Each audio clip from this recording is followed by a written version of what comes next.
국민 라디오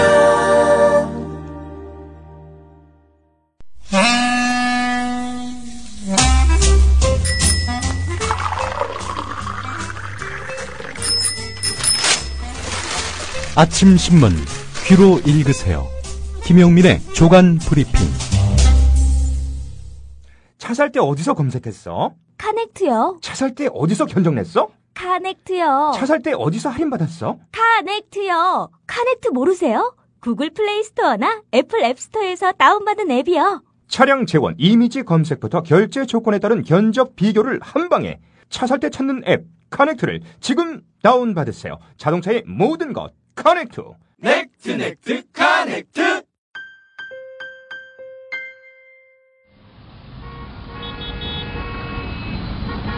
부장님, 대리운전은 뭐 부를까요? 아, 대리운전 블랙박스 주는 1800-6606 대리운전이 있지 않은가? 아, 20회 이용시 블랙박스를 주는 1800-6606 블랙박스 대리운전이요? 그럼 검색창에 블랙박스 대리운전을 검색해보게. 홈피에는 다양한 상품들도 있다네. 저기 부장님, 블랙박스 대리운전에서는 국민TV에 후원도 한다면서요. 자네도 블랙박스도 주고 후원도 하는 1800-6606 이용하게. 역시 대리운전은 1800-6606. 살균 탈취제 요즘 많죠. 향기도 다양하고 성분도 다양한데 우리 아이들 방에 그냥 뿌리기에는 마음에 좀 걸려요. 향기는 좋은데 안심해도 되는 건가요? 아이들이 얼마나 민감한데요. 우리 아이들 방에 뿌리는 건 안심하고 믿을 수 있어야 될 것 같아요. 이제 우리 아이 방을 자연 휴양림으로 만들어주세요. 피톤치드 캡슐 톡톡. 강력한 천연 항균은 기본. 피톤치드의 향기로움을 더해 기억력과 집중력을 향상시킵니다. 베개에 톡톡, 이불에 톡톡. 피톤치드와 함께 편안한 잠자리 톡톡. 검색창에 네이처 아이를 검색해보세요. 전국 약국에서도 판매 중입니다. 냄새 좋지? 엄마, 냄새 좋아. 네, 11월 20일 목요일 아침 신문 주요 기사 살펴보겠습니다. 김용민 PD의 조간 브리핑입니다. 안녕하십니까? 네, 안녕하십니까? 예. 세월호 인양과 관련된 논의, 한국일보 일면에서 달았군요. 예, 전남 진도 앞바다에 가라앉은 비극을 우리는 건져내야 하는가? 기사가 이렇게 시작됩니다. 기사 제목은 이렇습니다. 세월호 인양 논의도 골든타임 놓칠라. 이겁니다. 예. 자, 며칠 전에 세월호 실종자 수색 작업이 공식 종료됐지요. 선체 인양이 논의될 차례입니다. 정부가 그런데 인양 언급을 조심스러워합니다. 안 할 수도 있다는 겁니까? 글쎄요. 지금 뭐 인양과 관련해서 확약을 한 것도 없고 말이죠. 이런 가운데 여당 의원 일부는 인양 거 뭐 해서 되겠냐? 돈이 어마어마하게 드는데. 돈이 아까워서 새누리당 김진태 의원이 그랬죠. 강원도 춘천을 지역 기반으로 하고 있는 김진태 의원이지요. 예. 자, 이러다 보니까 말이죠. 벌써부터 찬반이 갈리는 양상이고요. 이렇게 되면은 또 골든타임 놓치는 것 아니냐라는 것이 한국일보의 문제인식입니다. 시간이 흐를수록 혼선과 대립이 불가피한데 정부는 입장을 뚜렷이 내고 있지 않고 있으니 말입니다. 정부의 그 신뢰를 회복하기 위해서라도 진상규명을 위해서라도 인양해야 한다. 한쪽의 의견이 이러하고요. 성공 장담할 수 없다. 또 막대한 비용이 든다. 반대하는 쪽은 또 이런 입장을 밝히고 있고요. 인양 여부를 놓고 벌써부터 소모적 갈등 조짐을 보이고 있다는 겁니다. 예. 어떻게 생각하십니까? 이거 당연히 인양해야 되는 거 아닙니까? 당연히 인양을 해야죠. 예. 고려시대 청자 싣고 가던 배도 지금 인양해서 박물관에다가 갖다 놓는 판인데. 네. 그럼 나중에 뭐 이거 역사 유물로 인양하겠다는 건가요? 예. 뭐 규모가 작긴 하지만 천안함도 인양을 했었고요. 예. 규모가 크다 보니까 비용도 많이 들고 뭐 그러해서 인양하는 것이 과연 합당하냐 이런 논리 이건 뭐 어디까지나 탁상 공론에 불과하다고 전 봅니다. 예. 이러니까 인양하면 뭐가 밝혀질까봐라는 의심을 받는 겁니다. 그렇습니다. 해양수산부 인양검토 TF가 오는 24일에 출범한다고 하는데 말이죠. 참사 당시 주먹구구 전철을 밟지 않도록 이제는 공론화, 지혜를 모을 때다 이렇게 목소리를 내고 있습니다. 뭐 인양을 해야 된다라는 쪽으로 한국일보 기사가 좀 더 기울어져 있는 것 같은데 예. 뭐 인양 이게 옳다라고 명징하게 입장을 밝히는 것은 또 아닙니다. 논의 과정을 투명하게 하는 것이 중요하다라면서 짐짓 한 발 빠지는 양상인데요. 인양 없는 진상규명 불가능하죠. 예. 정부가 딴소리하지 말고 뭐 세월호 이 실종자 마지막 한 명까지라도 꼭 찾도록 하겠다라고 약속했던 그 약속 못 지킨 거 아닙니까? 예. 인양만이라도 해야 되는 거 아닙니까? 인양을 하면은 실종자를 찾을 가능성도 있고요. 또 아울러 진상규명에 도움이 되는 것이기 때문에 이걸 회피하는 것 자체가 이거는 또 한 번 국민을 기만하는 것이다. 이렇게 볼 수밖에 없습니다. 좀 답답한 상황인데요. 예. 지금 국회에서 예산 논의하고 있지 않습니까? 예. 야당이나 이런 데서 해수부 내년 예산에다 이 예산 반영하라고 얘기하면 안 되는 건가요?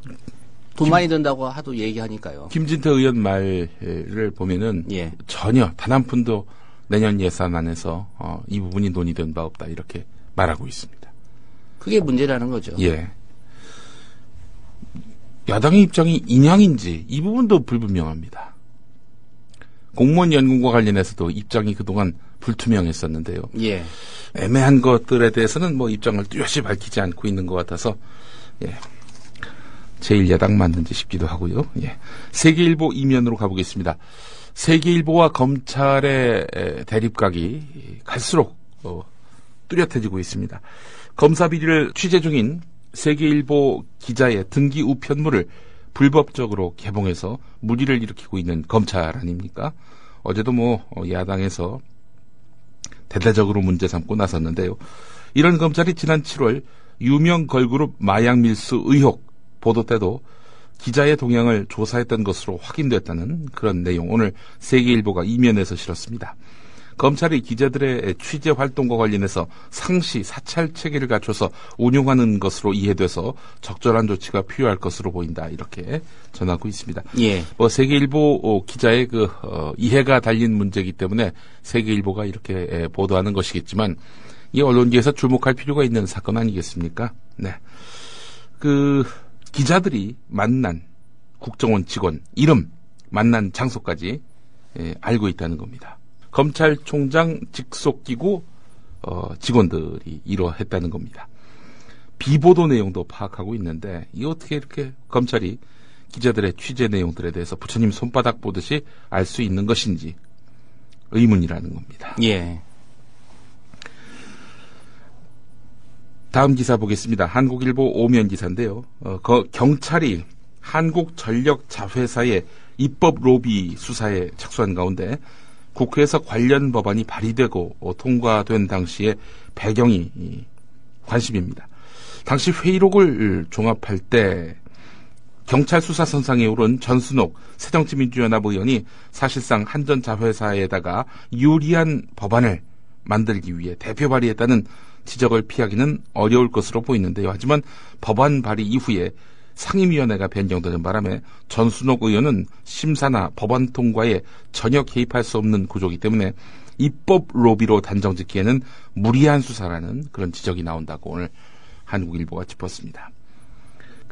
전순옥 의원이 지난해 2월에 중소기업을 보호한다는 명목으로 공공기관이 발주하는 소프트웨어 사업에 대기업 그리고 상호 출자 제한 기업의 참여를 제한하되 공기업 등 공공기관은 대상에서 빼는 내용을 골자로 한 소프트웨어 산업진흥법 개정안을 발의했습니다. 여기 공기업 가운데 한국전력의 자회사가 이제 포함되는 거지요. 만약에 이 법이 통과된다면 이득을 보는 그 대상으로 말입니다.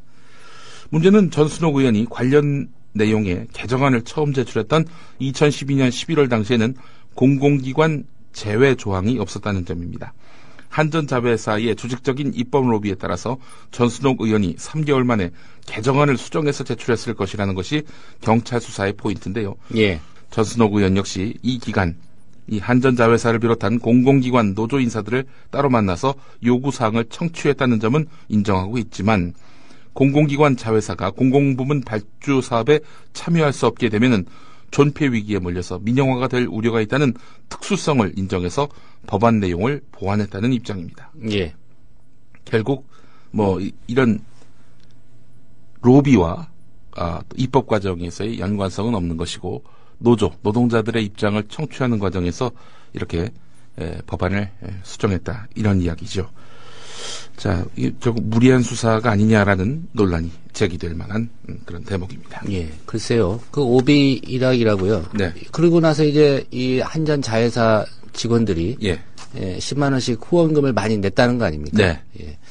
그러니까 좀 이거 결국은 배나무 아래서 오얏나무 아래서 각근을 고쳐 쓴 거 아니냐. 네. 이런 좀 의혹은 받고 있는 것 같습니다. 한전자회사의 유리한 법안을 대표 발의했다는 사실은 분명히 존재하고 있기 때문에 논란은 될 것 같은데, 근데 이게 진짜 한전자회사 직원들이 개인의 뜻으로 해서 이렇게 쪼개서 냈는지 아니면은 그 회사가 저 국회의원 밀어주라고 해서 조직적인 차원에서 쪼개기를 한 건지 이걸 과연 규명할 수 있을지도 의문이고요. 괜히 지금 수사 단계부터 사람 이름이 거론되고 있는 자체가 굉장히 좀 불순해 보입니다. 전순옥 의원에 대한 뭔가 좀 힘빼기, 상처 입히기 이런 건 아닌지 하는 생각도 들고요. 전순옥 의원 아시는 대로 전태일 열사의 여동생이죠. 예. 동아일보 13면을 보겠습니다. 역시 정윤회 씨 관련 기사인데요. 박근혜 대통령 비선 실세로 지목받아온 정윤회 씨가 주간지 시사저널을 상대로 낸 민사소송, 부인의 명예를 위해서 이혼했다. 이렇게 지금 어제 이야기한 내용이 동아일보에 보도되지 않았습니까? 예. 시사저널에 반론이 나왔습니다. 그렇지 않아도 시사저널 측 법률 대리인이 어제 이강윤의 오늘과 인터뷰를 했는데요. 꽤 장시간 인터뷰를 했습니다. 구체적인 내용은 이 인터뷰를 청취해 보시면 될 텐데, 요약하자면 이렇습니다. 이 가정 파탄의 책임을 시사저널이 제공했다. 정윤회 씨가 이런 주장을 하고 있거든요. 예. 박지만 씨와의 어떤 관계, 이 문제로 인해서 정윤회 씨가 박지만 미행의 배후가 아니냐, 이런 지적의 기사였는데 말이죠. 자, 그런데 이런 논란이 있기 전에, 시사저널 보도가 있기 이전에 이미 이혼 논의가 시작됐다라는 것이 시사저널의 입장입니다. 그렇다면은 보도되기 전이기 때문에 정윤회 씨가 이 보도 때문에 부부 사이가 금이 갔고 파탄에 이르게 됐다. 이렇게 말하는 건 어불성설이란 겁니다. 예. 자, 논란이 어떻게 법정에서 이렇게 이어질지 그것도 주목됩니다. 경향신문 일면으로 가보겠습니다. 정부 통계에 불신이 커지고 있죠. 어제 오늘 일은 아닌데요. 발표기관마다 기준이 제각각인데다가 통계 작성 과정에서의 실수도 잦습니다. 여기에 관료들이 자신들에게 유리한 통계만을 인용해서 아전인수격으로 해석하면서 불신을 더욱 키우고 있습니다. 최경환 경제부총리, 정부의 정책적 노력에 힘입어서 지난달 주택거래량이 8년 만에 최대치인 10만 9천 건을 기록했다. 주택시장 거래가 활발하고 정상화되는 과정인데도 시장이 다시 침체에 빠져든다는 등 사실과 다른 언론 보도가 빈번하게 이루어지고 있다. 이렇게 말을 했는데요. 자, 이 최경환 부총리가 예로 든 주택거래량은 국토교통부 자료인데 지난달 기준으로 작성된 겁니다. 특히 거래량 통계는 매매 계약 이후 60일 이내에 하도록 된 매매 신고일 기준이어서 지난 9월에 맺어진 계약이 다수 포함되어 있습니다. 이달 들어서 급변한 시장 상황을 반영한다고 보기 어렵지만 하여간 최경환 부총리는 주택시장이 살아난다 이러면서 이 통계를 들먹였다는 겁니다.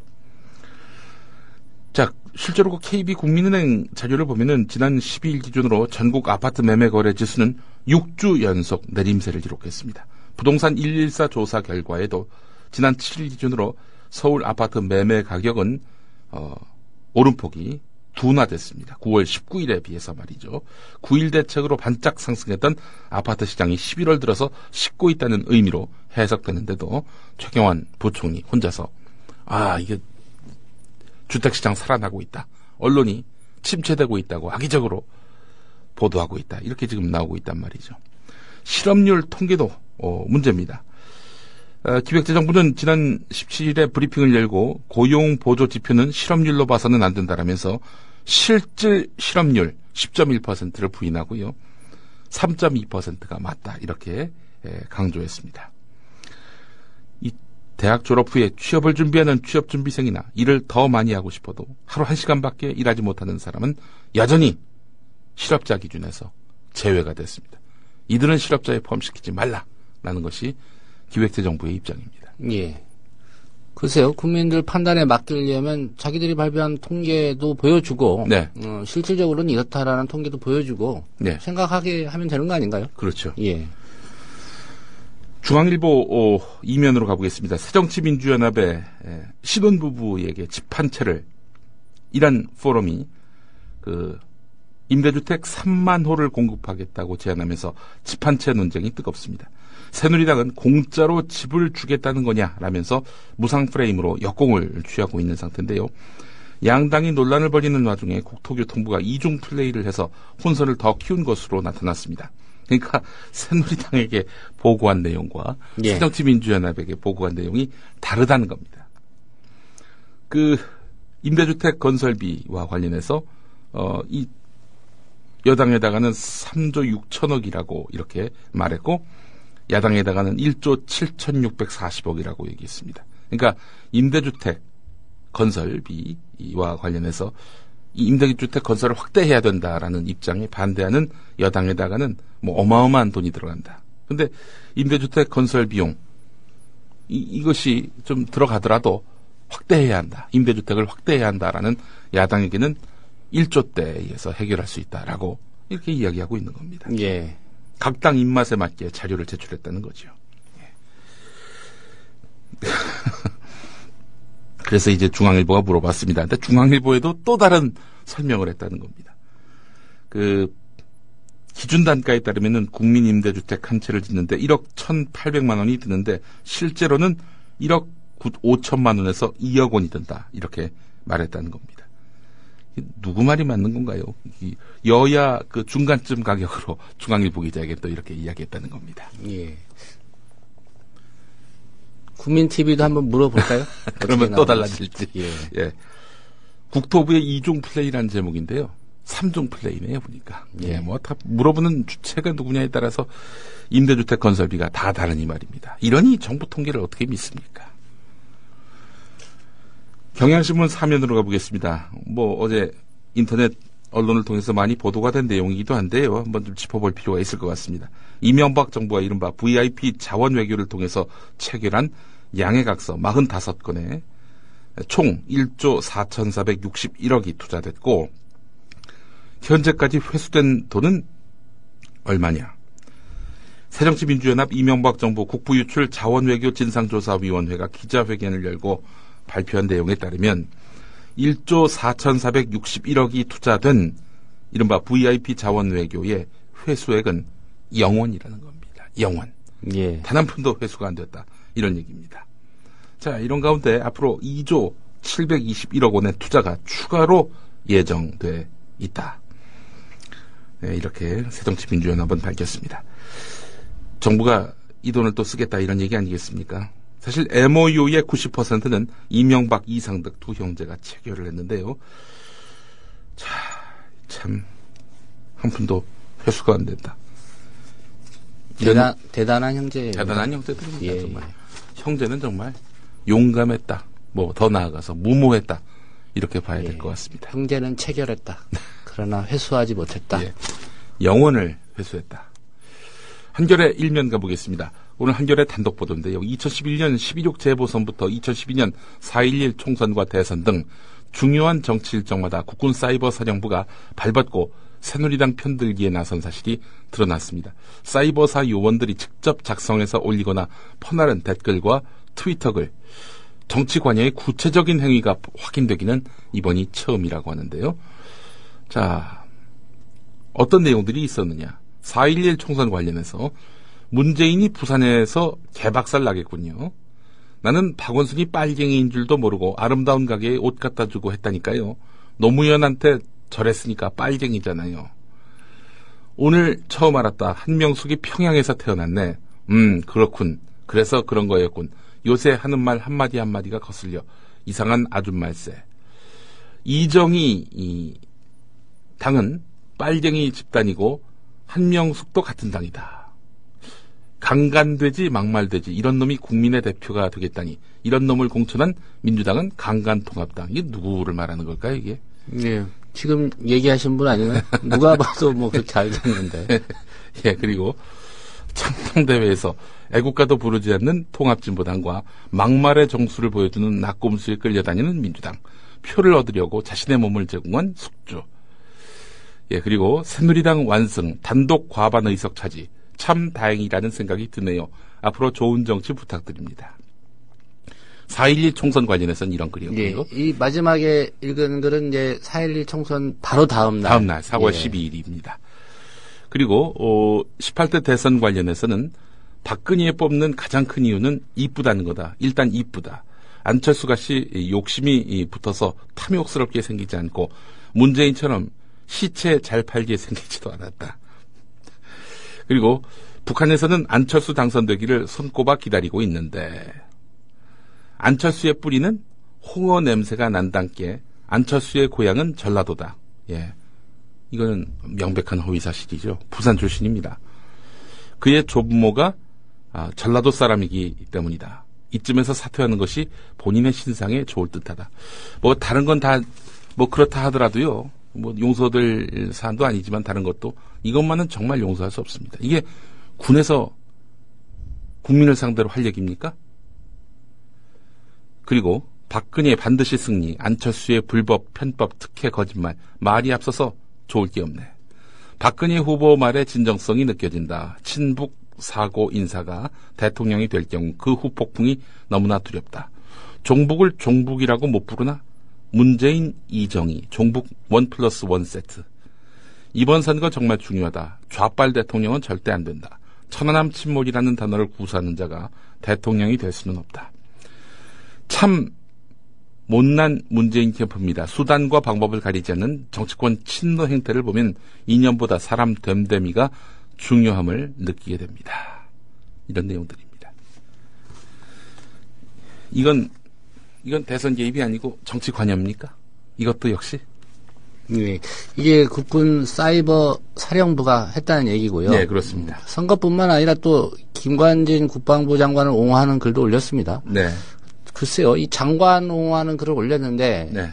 장관한테는 보고 안 했다는 게 지금 이 군 조사 결과 아닙니까? 이걸 보고를 못 받았다는 거 아니에요, 김관진. 예. 그래놓고 이렇게 얼빠진 사람을 국가안보실장에 갖다 앉힌 정권은 또 뭐하는 정권입니까, 이게?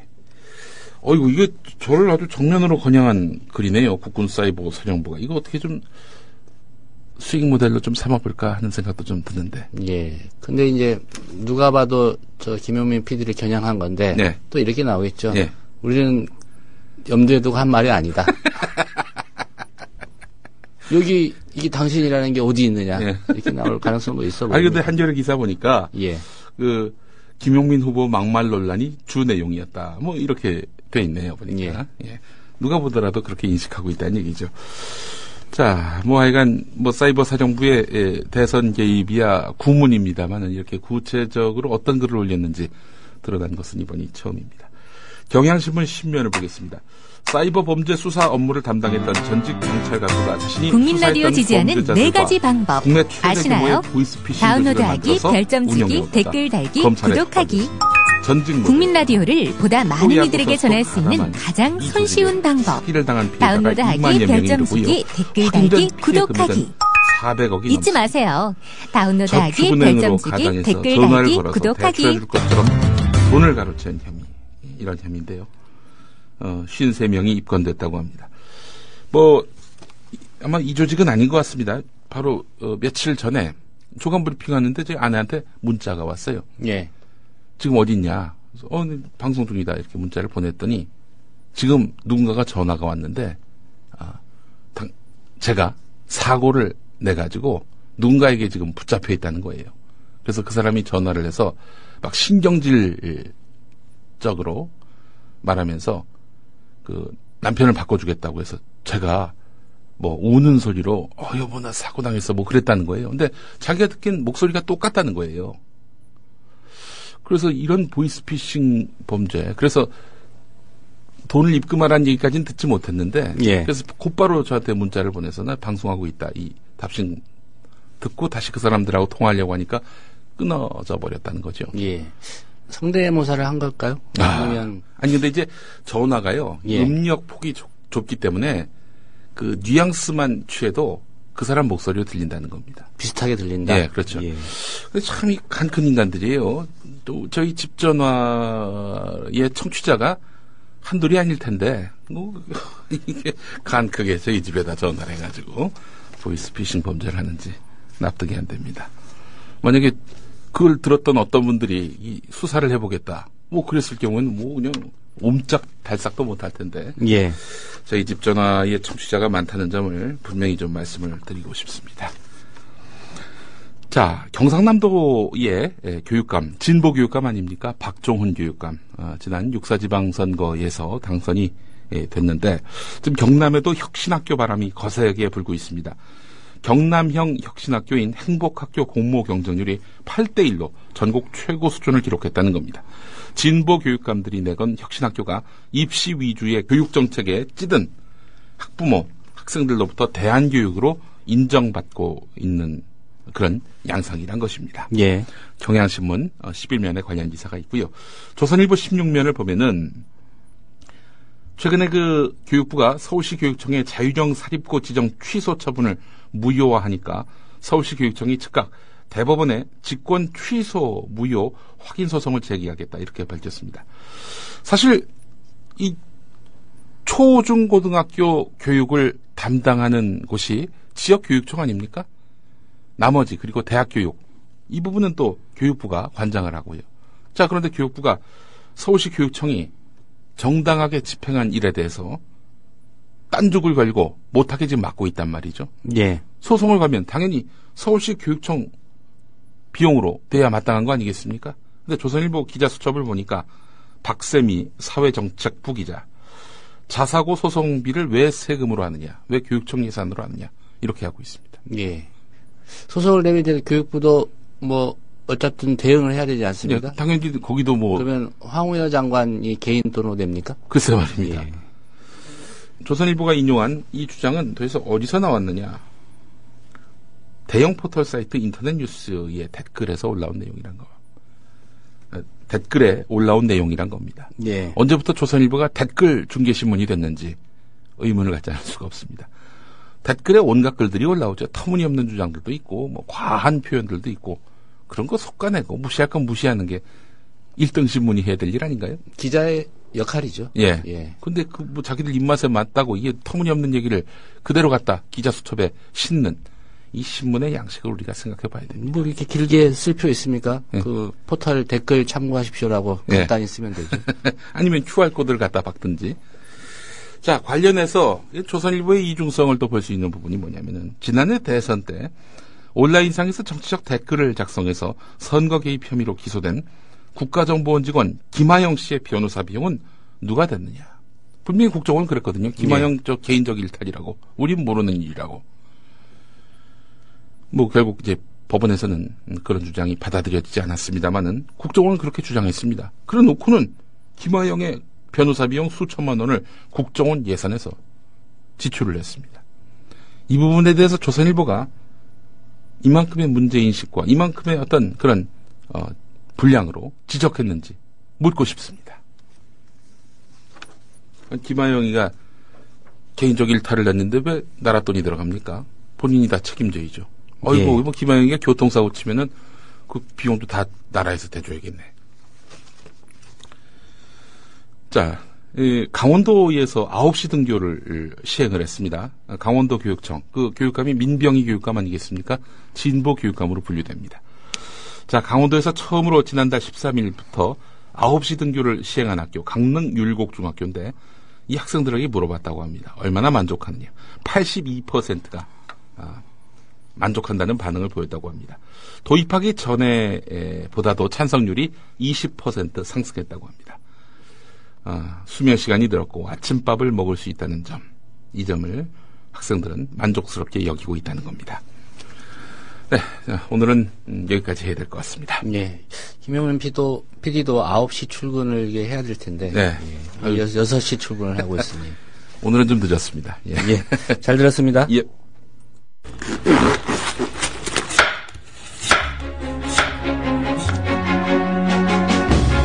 예전에 저희 어머니는요, 가을에 쌀과 연탄 들여놓고 김장해 놓으면 세상에 무서울 게 없다고 하셨습니다.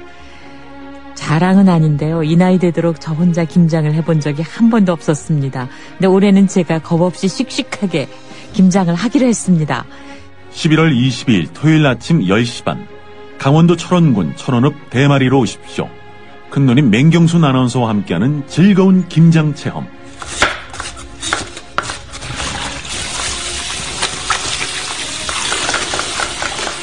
그날 구수한 시래기 된장국, 도토리묵, 수육, 두부로 차려지는 점심 식사도 있고 DMZ 생태관광 예정도 있습니다. 자, 함께 모여서 김장해요. 11월 22일 맹경순의 아름다운 세상과 함께하는 김장대회. 신청과 문의는 조합원 백마고진님 010-9523-5400으로 하시면 됩니다. 새누리당 혁신의 아이콘 이준석 전 비대위원. 그의 혁신은 왜 물거품이 되나? 너무나 자신감 넘치는 실패담 나열하기. 한겨레 TV 정치 토크 돌직구 방송 내용. 저는 우리 총선 때 비대위원 소위 말하는 3인방이라고 하는 사람들 항상 얘기하지만은 저는 저희가 문지방을 못 넘은 거에 대해서 제 책임을 약간 통감하고 있어요. 문지방을 넘는다는 거는 예를 들어 저희가 총선 때 저희 셋이 어떤 똘똘 뭉쳐가지고 공천위원 연대에 사실 공천위원은 아니었지만 공천의 영향력도 행사하고 그랬거든요. 그랬죠. 그때 그래서 그 당시 이영조 박상일이라든지 역사관에 좀 문제가 있는 후보라든지 거부권 비슷한 걸 행사했죠. 거부권 비슷한 행사했던 기억이 있는데 그 상황에서 우리가 어떤 것 같으면 경제 민주화론자들이 국회에 충분한 수가 들어갈 수 있게 했느냐? 아니면은 예를 들어 그때 비례로 이제 경제 분야로 들어가시는 의원님 있지 않습니까? 강석훈 의원이라든지 아니면 안종범 의원님이라든지 이런 대부분 경제 민주화와 관련 없는 분들은 아닌가요? 그렇죠. 근데 저희가 그걸 알고 있었음에도 불구하고 저희가 그거를 그래도 대통령 의지가 있으면 괜찮. 약간 좀 어떻게 하면 나이브하다거나 아니한 인식을 한 부분이 있었다라는 거를.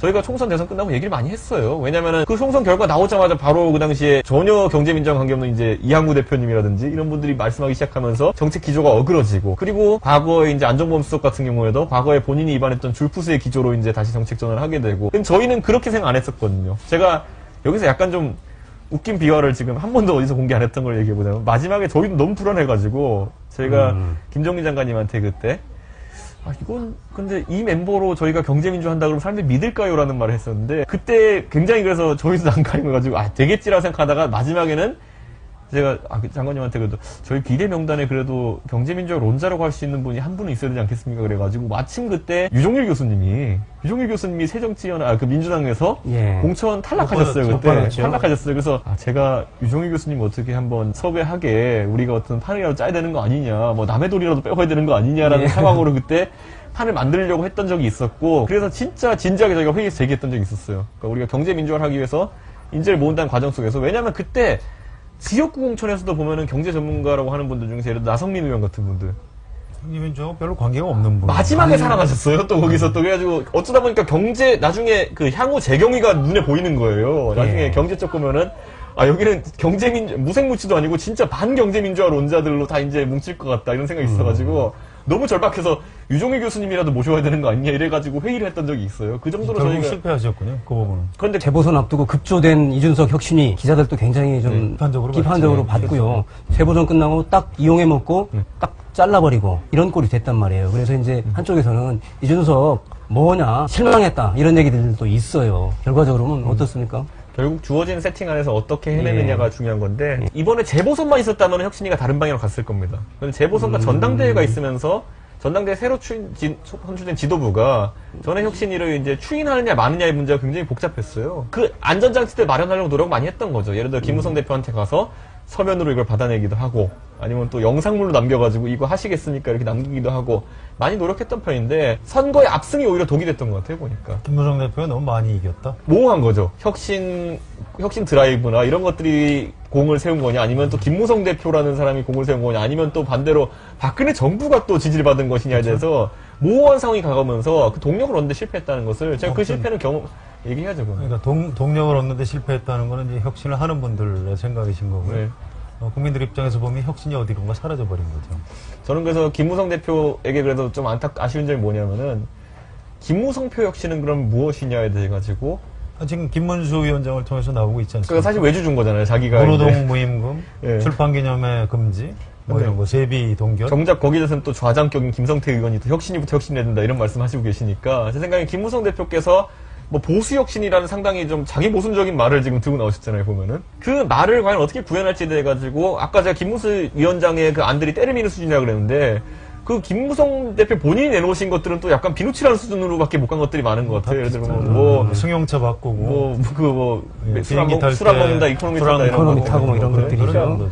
국민들 볼 때는 도대체 이준석 혁신이 뭘 했냐 이런 의문이 있어요. 결국은 실패한 거 아닌가요? 그러니까 혹시 다음에 혁신을 맡으면은 이번 일을 반면교사 삼아서 각서를 미리 받든가. 제가 이번에도 각서 받긴 받았습니다. 아 그래요? 그래요? 각서 한번 공개해보시죠. 전당대 캠프에 발송해가지고 서면 답변 받은 게 있어요, 전부 다. 이거 하면 이렇게 하겠다. 이거 하면 예를 들어 인사검증안에 보면 김무성 대표도 원론적 찬성한다라고 써서 보내줬어요. 그런데 그 다음에 이제 논의가 지지부진한 거죠, 보면은. 새누리당 혁신의 아이콘, 혁신은 헌신짝처럼 내버려졌으니 그는 새누리당 헌신의 아이콘이 된 것은 아닐지.